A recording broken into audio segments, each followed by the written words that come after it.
Fundo Global disponibiliza mais de 12 milhões de euros no novo ciclo de subvenção para programas de combate ao paludismo, HIV-Sida e tuberculose. Foi validado o projeto Cogestão dos Extremos Climáticos para a Resiliência Climática da Agricultura. PAFAI promove feira biológica e certifica 26 agricultores. Está no ar o Telejornal.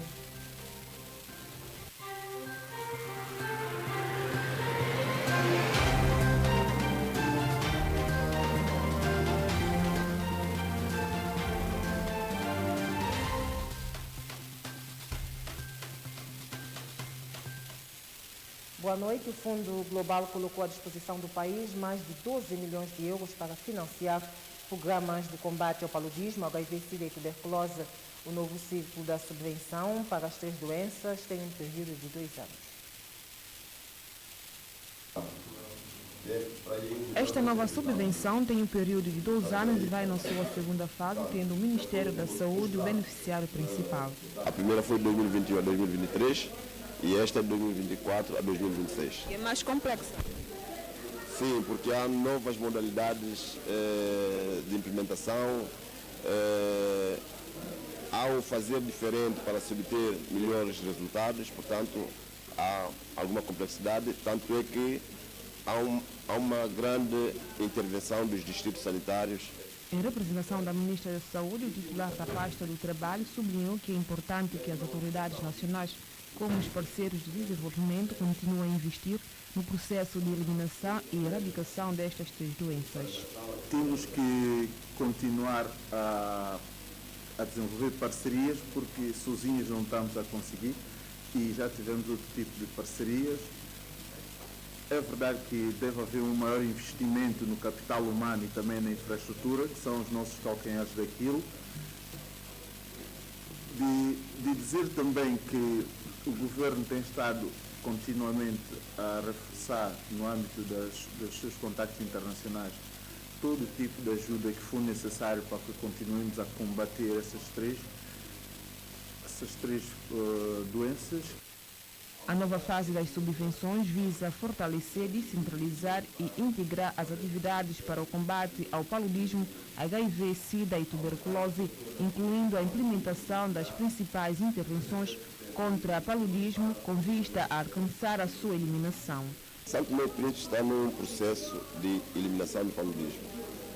Portanto, uma atenção muito especial é dada ao paludismo para nós conseguirmos a sua eliminação em 2027 em Cauê e Príncipe e até 2030 nos restantes distritos do país. Acredito que nesta subvenção alguma coisa de bom vai acontecer, até porque o trabalho que foi feito é muito interessante e bastante importante, e o envolvimento foi de veras uma entrega muito forte, e eu acho que em 2027 teremos boas novas em termos de redução ou mesmo eliminação.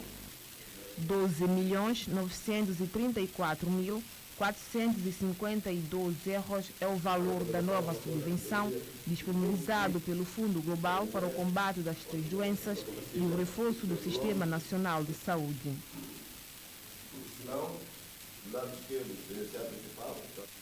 A Polícia Econômica vai tomar algumas medidas corretivas contra as casas comerciais que não respeitam as margens dos preços dos produtos da cesta básica no país. A informação foi avançada pelo Ministro da Economia, Disney Leite, que efetuou uma inspeção esta sexta-feira em algumas casas comerciais. O Ministro da Economia, Disney Ramos, acompanhado pelos técnicos desta direção, surpreenderam os operadores econômicos numa inspeção de rotina. O governo quis acompanhar de perto a situação dos preços dos produtos das cestas básicas no mercado e o que viu não gostou. Decidimos fazer este trabalho em 4 lojas, especificamente, e claro, houve diferença de alguns preços em relação ao produto de cesta básica. É bom que se saiba isso, é o produto de cesta básica que estamos a trabalhar, e nós pretendemos fazer um follow-up dessa situação, ou seja, um seguimento, não é, digamos, mais cerrado. Por quê?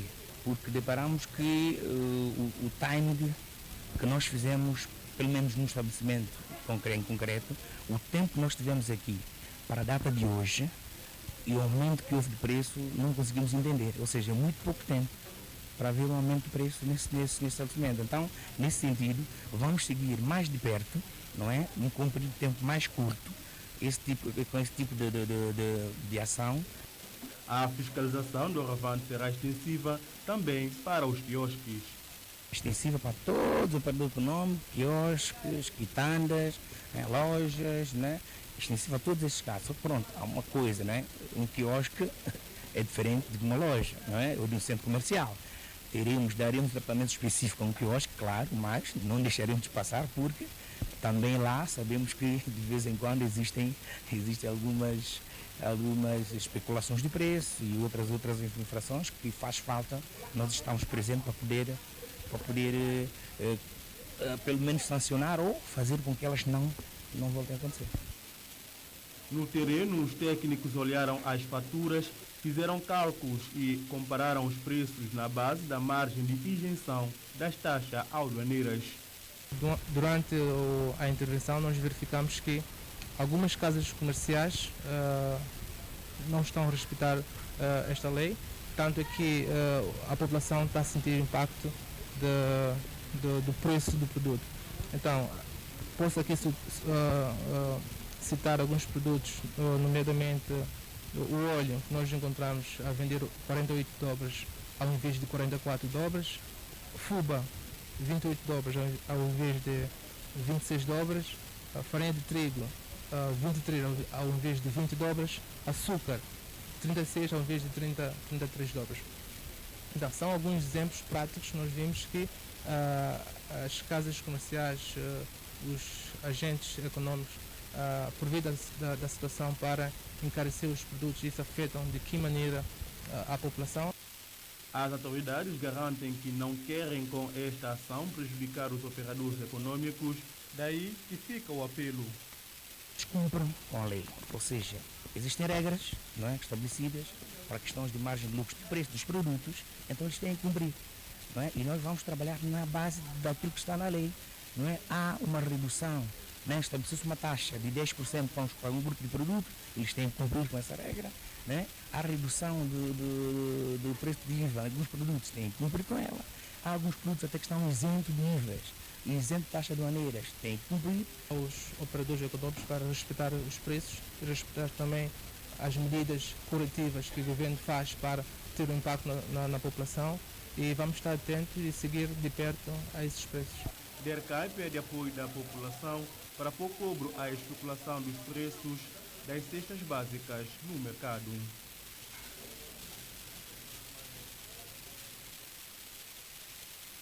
O Ministério da Agricultura realizou um ateliê para a validação do projeto GEF, intitulado Cogestão dos Extremos Climáticos para a Resiliência Climática da Agricultura através de tecnologias inovadoras para a irrigação em São Tomé e Príncipe. O projeto conta com o apoio do BAD e visa, através de tecnologias, aumentar a produtividade agrícola e reduzir a vulnerabilidade dos agricultores. Cerca de 3.000 agricultores de 30 comunidades dos distritos de Lobata, Cantagalo e da região autônoma do Príncipe vão ser beneficiados com o projeto GEF, focado na resiliência climática da agricultura, com base em tecnologias inovadoras e sustentáveis face aos extremos climáticos. Esta é uma componente do programa Priasa 3 que vai iniciar este ano. A gente está visando secas e inundações, né? Fortes chuvas e as secas que têm tendência a aumentar nos próximos anos, né? Então, diante disso, vamos trabalhar com tecnologias de irrigação e armazenamento de água para a agricultura, também tecnologias para conservação, manejo do solo e uso da água, e os beneficiários nas comunidades também se beneficiam no âmbito do Priasa 3 da melhoria de facilidades de conservação de alimentos ou de processamento, né, e também se beneficiam de atividades de capacitação, tanto para manutenção dessas facilidades, essas unidades, né, que vão ser melhoradas ou implementadas, quanto em outros aspectos como a implementação de sistemas agroflorestais. Neste ateliê para a validação do projeto, o ministro da Agricultura referiu que o evento representa um marco significativo para o país, uma vez que a questão dos extremos climáticos é preocupante. As mudanças climáticas representam uma ameaça cada vez maior para a agricultura, com padrões climáticos imprevisíveis, secas prolongadas, inundações devastadoras. O projeto que estamos aqui para validar é uma iniciativa crucial que podemos aumentar a produtividade agrícola, reduzir a vulnerabilidade dos agricultores ao impacto das mudanças climáticas e garantir a segurança alimentar e nutricional da nossa população. O projeto é cofinanciado pelo BAD através do PRIASA 3.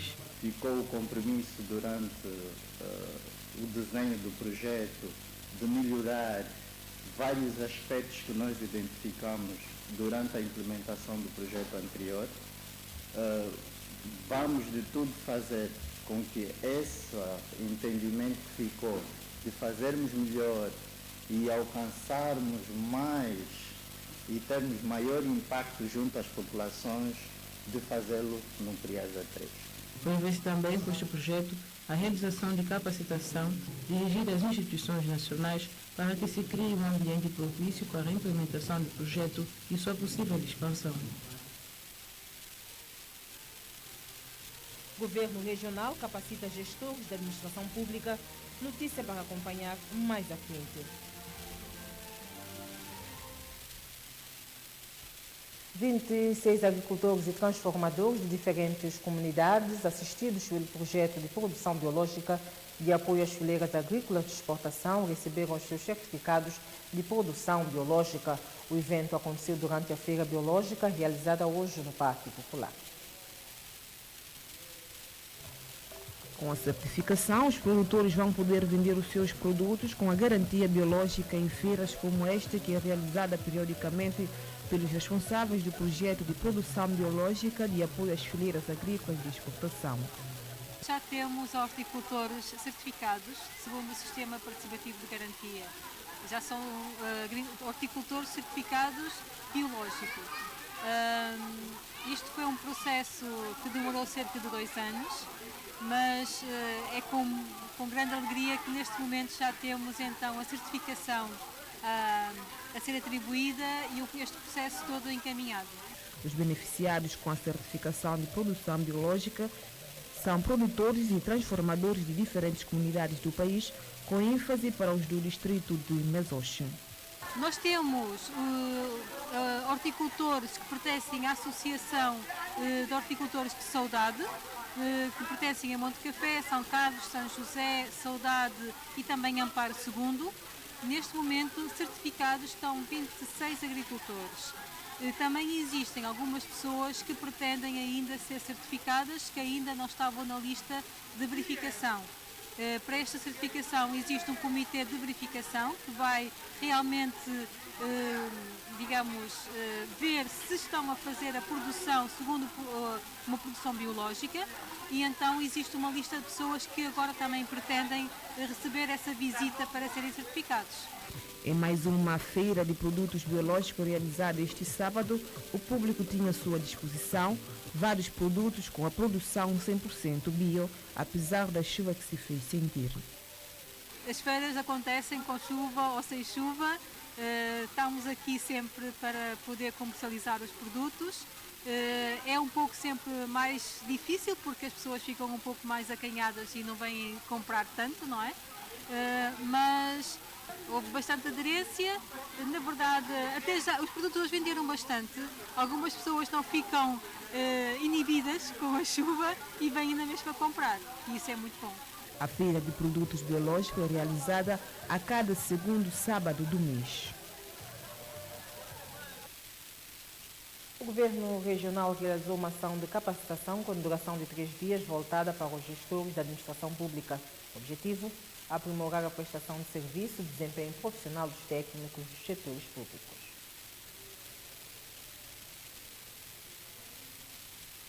Ação de capacitação com a duração de 3 dias, promovido pelo Governo Regional, destinada aos gestores da Administração Pública Regional, visa a melhoria de prestação de serviço e o desempenho profissional nos setores. Nós assumimos esse compromisso enquanto Governo Regional de estar mais próximo dos serviços, criar todas as condições básicas necessárias para que o serviço torne célere, um serviço de qualidade e que todos os funcionários públicos se sintam comprometidos com aquilo que é o produto final que é entregue à população do Príncipe.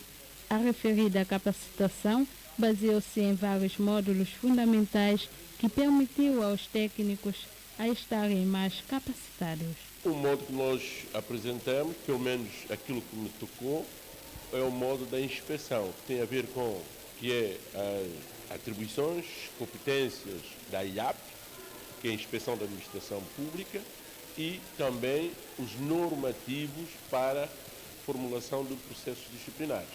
A nível da direção das finanças, nós focamos mais na parte em que se toca a execução orçamental.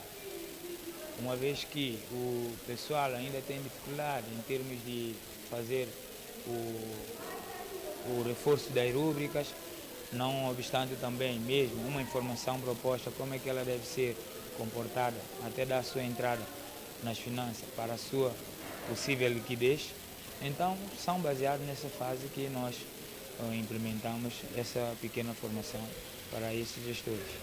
Na cerimônia do encerramento da formação, o secretário regional com tutela à Administração Pública, Vidigal Mendonça, enquadra a assinatura da terceira fase do projeto de formação de gestores públicos da região. Acabamos de também assinar um pacote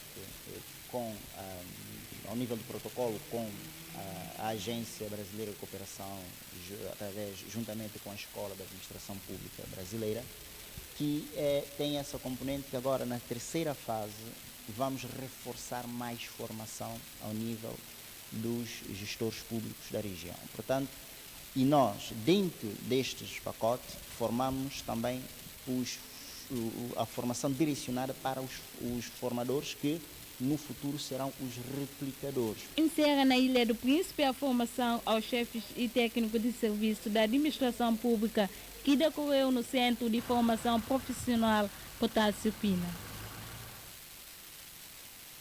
O navio carregado de turistas atracou no porto de São Tomé na manhã de sexta-feira. Por algumas horas, o navio proveniente de Panamá trouxe turistas de várias partes e alguns deles desembarcaram no país para conhecer a história e a cultura do povo santomense.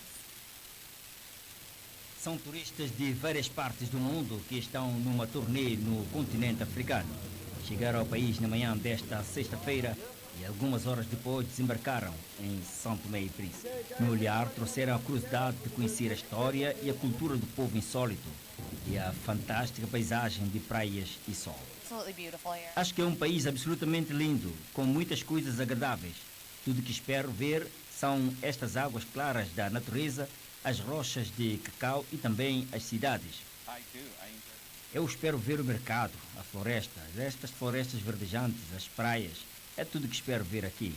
Este turista disse ainda que vivia em Hong Kong e afirmou que deixou um dia quente por lá e por isso o sol cálido que se faz sentir em São Tomé e Príncipe não lhe incomodava. O Museu Nacional foi um importante ponto de paragem.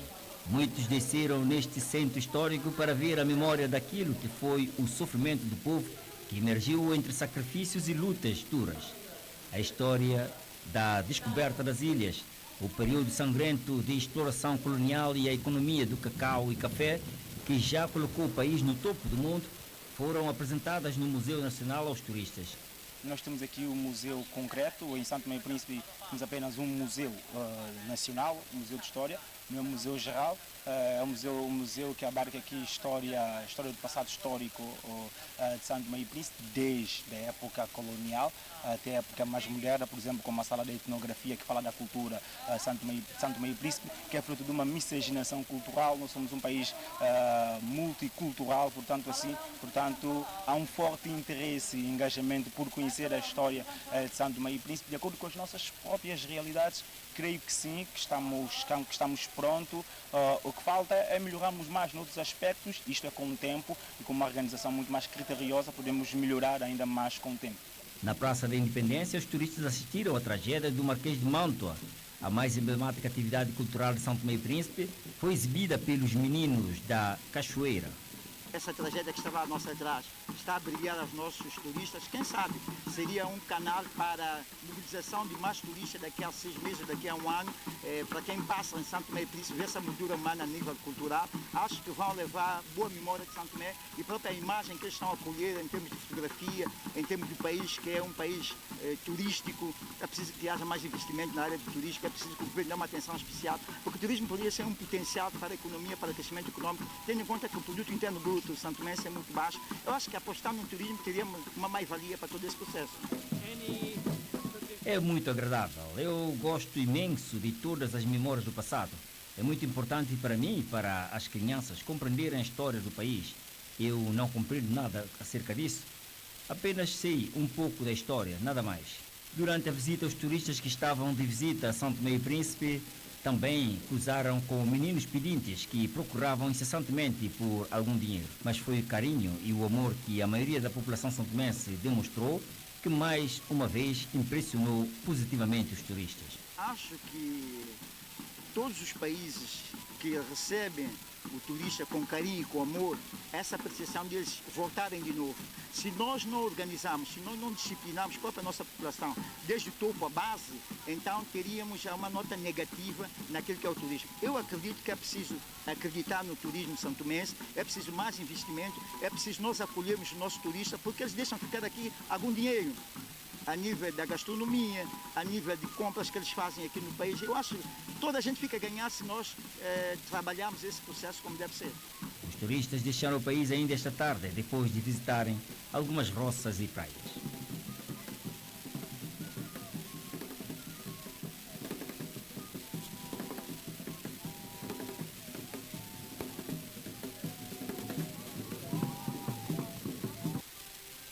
Foi lançado no país o livro Laura, uma aventura em Monte Café. Saiba mais sobre este projeto daqui a pouco.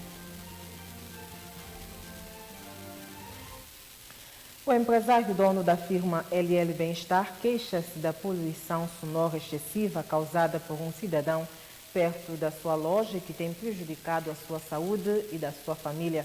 O empresário alega que procurou ajuda junto às entidades competentes, mas sem sucesso. Arlindo Viegas tem 61 anos de idade, é dono e gerente da firma LL Bem-Estar. Reclama que há mais de um mês tem passado noite em clara por causa de música alta proveniente de um centro comercial improvisado por um vizinho. O moço de nome Chum instituiu um estabelecimento dele aqui, Beco das Coisas, portanto uma barraca, e então ele tem estado a fazer muito barulho, um barulho ensurdecedor, um barulho que não nos deixa dormir, porque é uma discoteca, ele faz discoteca no passeio, não nos deixa dormir. Isso tem nos causado problema de saúde, a mim, a minha esposa e ao meu netinho de 9 anos. Nós já temos problema de coração, bate, arritmia cardíaca, e, portanto, problema de cabeça, portanto, enxaqueca, insônia, já estamos já insônia. E, portanto, ele faz barulho com aparelho e não só. Depois há barulho de quando chegam com moto CBR aí perto, é que aceleram a moto, que fazem tudo de propósito que é para incomodar. Como o som não respeita muros nem paredes, invade o espaço alheio com facilidade. A invasão sonora tem sido frequente pelo simples fato de muita gente não se colocar no lugar do outro. Eles tocam todos os dias, mas com mais ênfase nas quartas-feiras. E então, mas vão desde volta das 20, 21 até 3, 4 horas da madrugada. Portanto, a lei até diz que eles deviam tocar até não muito alto para não criar problema de saúde às pessoas. E deviam chegar até 22 horas, mas eles passam isso, eles não querem saber. Para ele não interessa passar por cima de todos, que é para resolver o seu problema. Face à situação, o empreendedor buscou todas as ajudas junto às entidades competentes, todavia sem sucesso. Nós já solicitamos algumas entidades públicas, como Câmara, mandamos carta para a Câmara, para portanto, até para a Assembleia também mandamos também para levantamos um processo na Procuradoria mas até agora nada é resolvido. Diante do cenário, o gerente decidiu usar meio de comunicação social para fazer um apelo às entidades em nome da sua saúde e de sua família. Nós vimos aqui suscitar os bons ofícios de quem de direito, mesmo tanto o primeiro-ministro, chefe do governo, mesmo outra entidade, qualquer que de direito, que nos possa ajudar, porque nossa vida está em perigo, porque isso já está a nos afetar a saúde, a minha saúde, a saúde da esposa e do meu netinho. Arlindo Viegas é investidor, empreendedor e empresário que tem contribuído para o crescimento econômico do país, mas, no entanto, tem vivido uma tortura provocada por pessoas que têm dificuldade em respeitar os direitos dos outros. O artista e músico Guilherme Carvalho é definido como um homem da cultura santomense. Na reportagem que se segue, vamos conhecer o outro lado deste artista sênior. Desde muito cedo que Guilherme Carvalho despontou para o mundo das artes plásticas.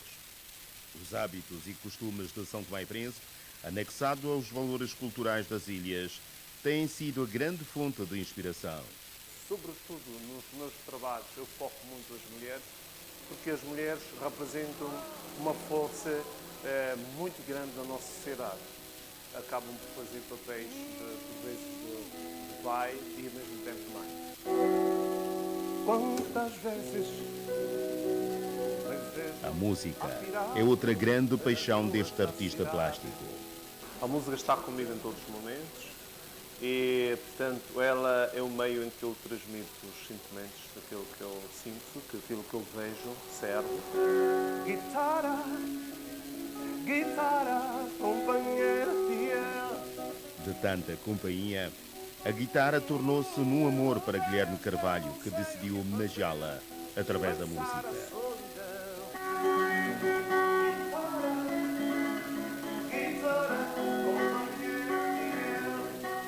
De tanto lidar com a tela e cantar, refletindo sempre a cultura são-tomense, quis o destino que fosse quadro da Direção-Geral da Cultura. Faço parte do setor administrativo. Nós organizamos, fazemos propostas, emitimos pareceres. Também depois estou ligado também à área do terreno, quando formos também o terreno, sabe que a Direção-Geral tem muito a ver com a promoção artística, preservação, promoção e divulgação dos nossos valores culturais, que é o nosso objetivo, incentivar, trabalhar com os fazedores da cultura, e aqui nós fazemos o mapeamento, como é que está a nossa, os sectores, a parte cultural que está em extinção, que devemos fazer. Temos um trabalho um bocado árduo. Guilherme Carvalho é também professor de desenho e pintura na Escola Portuguesa, em São Tomé e Príncipe. Já trabalhei também como professor da educação tecnológica, também está ligado à área, de música também. E, entretanto, são áreas em que eu domino, e para mim isso é sempre um desafio, pois trabalhar com crianças, sabe, que é até bastante inspiradora, não é? E como é ser, ao mesmo tempo, artista plástico, músico, funcionário público e docente? Como é que articula tudo isso? É verdade, é engraçado que tudo está dentro de uma área, que é a área cultural, não é? Por acaso não consegui escapar dela. A Direção-Geral da Cultura está mesmo ligada à cultura, não é? Que é um prazer trabalhar e contribuir com aquilo que carrego, que represento, contribuir e ajudar os outros irmãos, não é? A salvaguardar o nosso património. Tinha que ser alguém ligado à área, não é? Portanto, a Direção-Geral da Cultura. E professor, sempre gostei de partilhar os meus conhecimentos, não é? Aliás, como a minha casa, com os meus filhos, eu partilho. Eu ensino, gosto de partilhar aquilo que tenho. E é um prazer e desafiante, como eu disse, e também inspirador. Não esqueça que trabalhar com crianças ajuda-nos a ver outras coisas, a valorizar outras coisas que a gente nem vê. Elas têm são extrovertidas, são espontâneas, né? E conseguem pegar naquilo e a gente vê, é possível aproveitar a partir disto, com isto, e fazer um trabalho de obra de arte. Eu acho que é muito Eu estou na área que eu gosto. Guilherme Carvalho pode ser definido simplesmente como o homem da cultura são tomense.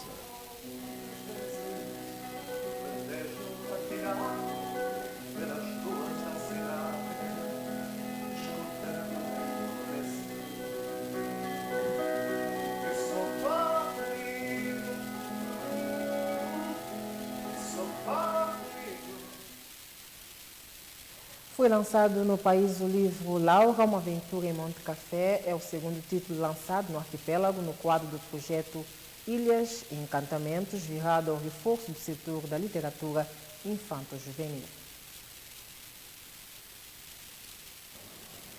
O livro Laura, uma aventura em Monte Café, é uma obra conjunta da professora Ludmila Rioa de Freitas e da aluna Arlene Moreno.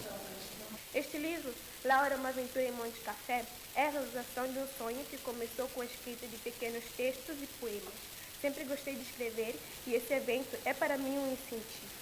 A Arlene, juntamente com seus colegas, nós entramos no concurso de encantamento. E lá saiu a história, nesse que saiu a história de Laura, uma aventura em Monte Café, que é uma história encantada. A ilustração resulta de uma oficina orientada pelo artista plástico Eduardo Malé.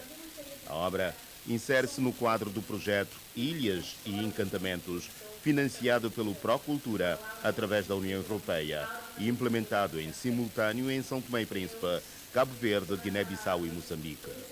Este projeto está a criar as oportunidades para que crianças com acesso limitado à literatura possam explorar, viajar, aprender e crescer com as histórias que os livros lhes dão. O adido de cooperação da União Europeia considera que a cultura pode contribuir para relançar a economia de São Tomé e Príncipe. Um setor em que se pode efetivamente criar oportunidades de emprego, particularmente para jovens, numa altura em que São Tomé e Príncipe precisa de encontrar maneiras de reter os seus jovens no seu país. Laura, uma aventura em Monte Café, é a segunda das 3 obras dedicadas a São Tomé e Príncipe no âmbito do projeto Ilhas e Encantamentos, focado no reforço do setor literário infanto-juvenil e na promoção do emprego cultural criativo. Boa noite, fique bem.